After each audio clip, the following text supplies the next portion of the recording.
nazolela botikanga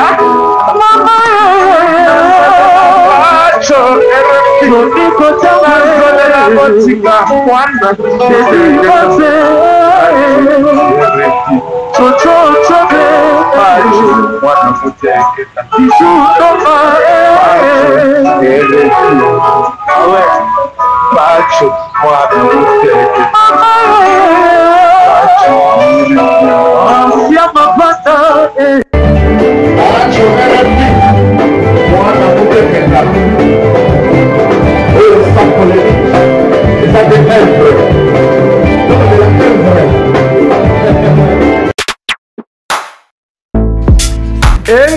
engaye bana poto bana mikili hotel ya solo ezali kaka se moko na Kinshasa Hotel Pacific Hotel.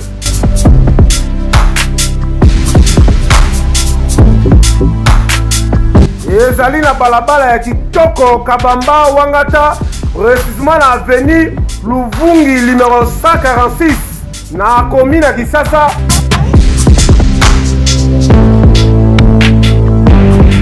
Kolala pe kolamuka ezali kitoko, malili ezali kitoko, ba chambre pe confort, ba appartement ezali propre ndeti kaka ozala mikili.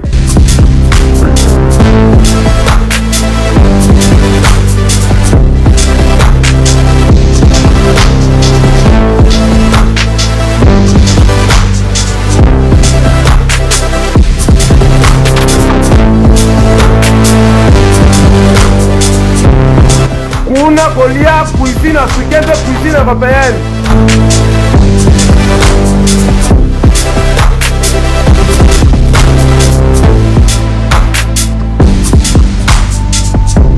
Tunanga nini wifi eza ofele, ordinateur eza ofele, voiture pe ya déplacement ezali. Kozanga te oleka kuna, soki oleki kuna ozala jamais déçu. Ba na poto ba na mikili, ba homme d'affaires, ba femme d'affaires. Place ezaka moko na Hotel Pacific Hotel. Kuna la classe est la différence. Et yo.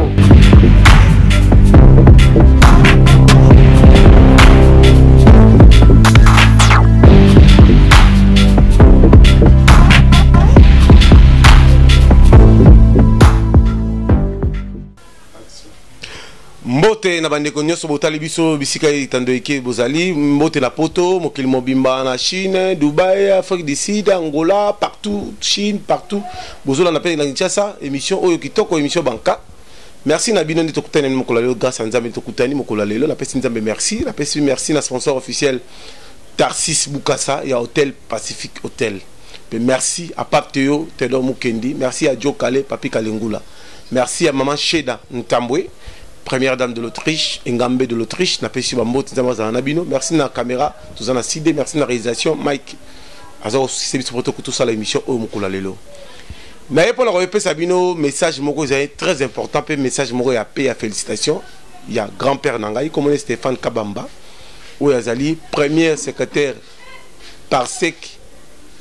Il y a Papa Nabiso, Etienne Tshisekedi ou Amulumba.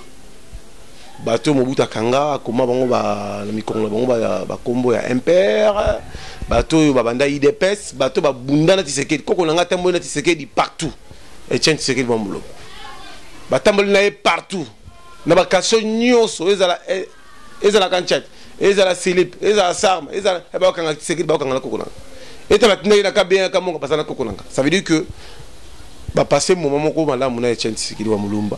Il connaît bien l'historique. Il y a notre chef de l'État, Félix Antoine Tshisekedi. Oyo azali ko kamba Congo la minute oyo ko bongisa mboka. Oyo comme ça pays émergent. Oyo ko pesa biso pays état de droit. Oyo ko landela muniso ba droit na ye. Bato bazu bandako, ya bomvancier, bato bazu bandako na kanai, bato yo bosala ki trafic d'influence, makambo wana esili. Bataka seri fo esila tozonga la civisme. Makambo nyonso wana. Il faut qu'on change système de changement de mentalité parce qu'il y a des clients même de Congolais où la mentalité la bonne malamute. Il faut qu'on enseigne, qu'on finga la conflit et si là tout le Congo est là Congo moko fort. Tout comme appelle la métro au Sénégal comme la métro. Koko a Senga Nangai a Senga Félix Tshisekedi chef de l'État a décoré a reconnaître en tant que peu militant monene ya IDPS. au sein de papa chez mon conduire Kolo Félix Tshisekedi o me capé ko penser na koko na Stéphane Kabamba o ba bundi lit na Tshisekedi o quand même peu ba nda IDPS o ba souffrir ba ata récompense na moi décoration on a et que ça la peu malam parce que comme mon Kolo moi étant le malam moi était ma Kolo ça la moi passe mais na salak moi effort on la benga moi mingi pona kende apé sa félicitations apé sa message pona ba nyonso ba combattant nyonso pona ba congolais nyonso message ya kimia pe félicitations bato ba kotala biso na ba kitandoike lelo mwana mboka Tshisekedi wa Mulomba le chef de l'état nenga zo kamba biso to lingi quand même tout le monde a changement. Tout le monde a un peu de chômeur, basila, tout assis licence, on a mapa, on a gardé, on a mikate, on a comme siragère, tout ça et ça la passe. Bat criminel, ba comme belé, ba chômeur, belé, koulou, comme belé, makambouana, il faut ici là, malembe. Mais ceux qui te sangani, tous en ensemble, tout le monde en kembo. Tout le monde est sengo, tout le monde a les cams ici. Mboka na peut changer, Kinshasa peut changer parce que Kinshasa c'est trop sale. Ba fou le paille, soleil paille. Mbula muke caniveau tondi. Ozola manda ko no so mbula to fongoli caniveau ya dala nyei et bibi na population tout ça et ali mabe. To changer changement mentalité. To bongisa Kinshasa, to bongisa Congo na biso na ko sala ini. Batu nyoso bolongwa ko mutu boya yate mutu non, to sangana, to zala ini pour to tonga Congo za la fort. C'est le moment yango yo. Être le Congo comme ma case, tout ça la richesse comme dans Atina Z. Ba diaspora bozan la poto, bozonga. Les générations faut passer le mois mesure de grâce. Boya retonga ba compagnie, boya rolongo la vet chômage, ben vet ba importateur, ben investisseur, boya. Tout le monde déjà mon amour ga Tshisekedi wa Mulomba. Bali bangno pesa félicitations, ba iko corrompe, banga pesa enveloppe. Alors jamais à cause enveloppe on a té. Ils ont corruption. Bagno baxelango salaire. Il y a des travailleurs, il y a des mots comme Alam. Sous tes trans, c'est ma casse n'a pas de il faut ici là. La ville, vous êtes déjà 28 mois, un peu, bah, fout à mater, bah, soda, bon, mouké, bah, fontaine, bon, mouké, faut pas nous opérer, bon, bisous, bah, jeunesse, bah, on appelle au fout à ma. Social, santé, bah, t'as la yangwa, bah, fratiti. Surtout un peu équita. Et vous savez, le comme Alam, papa, Tshisekedi, Nzamba, Zalana, y'a les bottes de maman, Denise, bien, sur ma social, pas tu veux refaire ça, on a pas soutenir, oui, non. Tout le message, il y a quoi qu'on a, grand-père Stéphane Kabamba. Le grand combattant, secrétaire patrié, il y a papa Nabiso et Tshisekedi wa Mulomba. Mokongo nzoko bese gande babundi na ye partout ba souffrir ba salwa marche mokuta kanga ba na ponga bi ba beta msuba kufa jour les martyrs a bundi mingi. Mais nzamba batelier parce que ba tapé presque âge moko na Tshisekedi wa Mulomba. Et ça dit ka moko tokotika yango te, fallait ko papa sa félictation na Félix Tshisekedi wa Mulomba. Wa chef de l'état na biso. Vous mettez la papa Zahana Bisso. Merci Nasside. Total image au Tolata. Merci Nabandeko Balandi, émission Nabino Yabana Mboka, émission Ekundela rappel sur le site Bombami. Merci Natasi Bukasa Kolanda Bisso. Merci Nabandeko Nyoso. Bozoko féliciter mon Mboka, Antoine Félix Tshisekedi comme chef de l'État Mboka. Kasi, pouvoir au place bandi, il faut boyer bango bandi ndengini. Faut boyer ba historique, il y a IDPS, boyer ba pe ba nani, o ba kompanaka, papa Nabiso héros national. Les B50 Mokongo Nzoko et Tshisekedi wa Mulomba oli boso boso komona komona Stéphane Kabamba azali kokunanga ifi par sec secrétaire patrié il y a mwana mboka Félix et Etienne Tshisekedi wa Mulomba et en même temps pionnier il y a première ère bato ba banda IDPS ex-secrétaire azaki ministre de l'intérieur ba notamla kana ye ex-secrétaire bakanga bango bakomaye impère na Mokongo kokope bazalaka na Etienne Tshisekedi wa Mulomba mwana mboka mbote. C'est évident que nous pouvons parler de Tshisekedi comme des témoins parce que nous avons vécu avec lui plusieurs événements jusqu'à ce niveau où il nous a quittés. Franchement, j'étais son secrétaire particulier.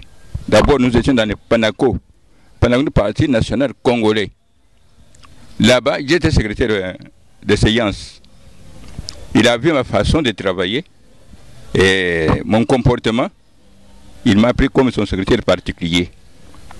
J'ai voyagé avec lui à travers le monde, que ce soit en Afrique, que ce soit en Europe. Et je peux vous parler des choses réelles que j'ai vécues. Franchement, j'ai me réjouir de lui parce que partout où nous avons passé, tout le monde, tout le pays, on avait besoin d'entendre sa voix. On avait besoin de le voir en personne.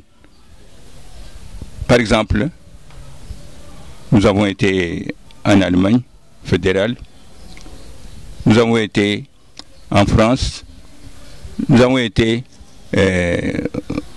dans d'autres, par exemple, pays africains, en Côte d'Ivoire,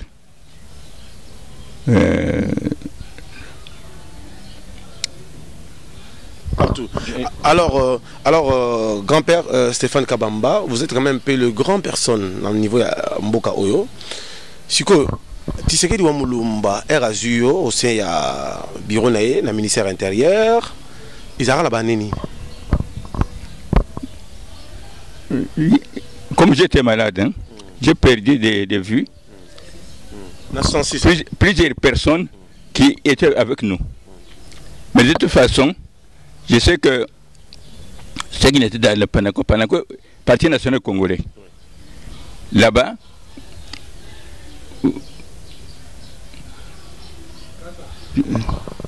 comme Félix Tshisekedi, Antoine Tshisekedi, moi Tshisekedi, on peut un message moko batbala dans la caméra. Ah, Félix Tshisekedi, c'est le fils de Tshisekedi Etienne. Je l'ai connu, il était petit, mais petit, quelqu'un de 15 ans, c'est déjà un adulte. Mais au moment où je l'ai connu, il approchait de 20 ans. On a vécu ensemble avec lui. Et nous avons encore Maman Marthe, qui est l'épouse de Etienne Tshisekedi Mulumba, et Kabena. Alors, il va aussi donner son témoignage. On a vécu ensemble avec eux. On a marché ensemble dans plusieurs pays avec eux. Alors, il peut vous donner l'idée de ce qui s'est passé. Aujourd'hui, Félix Tshisekedi, c'est lui le chef de l'État, grand-père. Est-ce que vous avez quelques messages de bénédiction en tant que secrétaire particulier, en même temps le cœur de Félix Tshisekedi? Franchement, Tshisekedi fils, tout le monde l'a connu. Ceux qui étaient plus proches l'ont bien connu.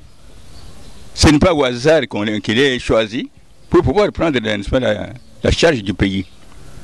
C'est quelqu'un qui connaît bien notre pays, même son grand frère Mulumba, qui s'occupe de l'ensemble de tous les enfants de Tshisekedi. Alors, nous savons que, avec le voyage qu'il a fait, des études qu'il a faites à l'extérieur, il n'est plus encore tel qu'il était avant, ou petit, comme il était petit. Non, c'est une personne responsable.